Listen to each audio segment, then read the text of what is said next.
Hi, I'm Hayes Jackson. I'm the Director of Longleaf Botanical Gardens and Urban Regional Extension Agent with the Alabama Cooperative Extension. And I'm standing by Agave asperima. This is a agave species from southern Texas, Mexico.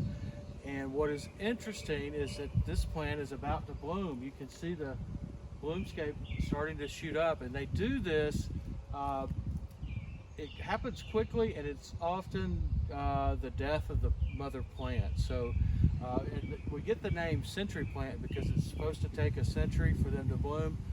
It's usually more like anywhere from 10 to 20 years. It doesn't take as long as a century, but if they're happy and they're growing, you can have one bloom in no time. But fortunately, there's pups down here that will replace the mother plant after she dies. But you can see the stalk that's coming up, and we actually have two species blooming at the same time. I'm on the campus of the Berman Museum and out front, and this gray leaf species is just starting to bloom.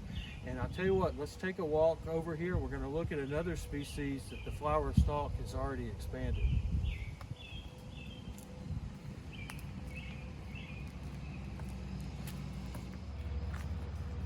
Check it out.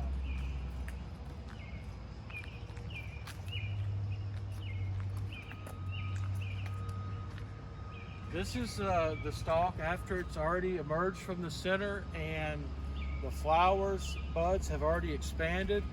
This is probably, I'm going to say, about 13 feet high.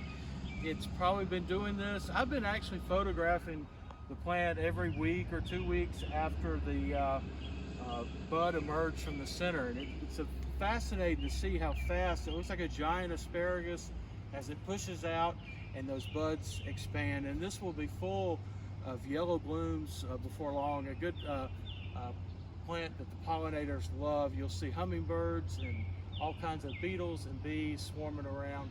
And of course, sadly though, this plant dies.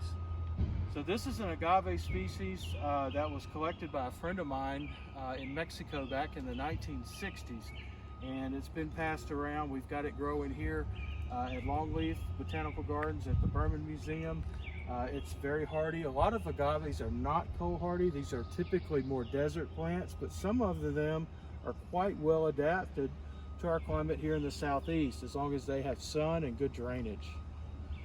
We actually don't know what species. We think this is a hybrid. It's probably a hybrid between Agave americana, Agave salmiana, and Agave ferox.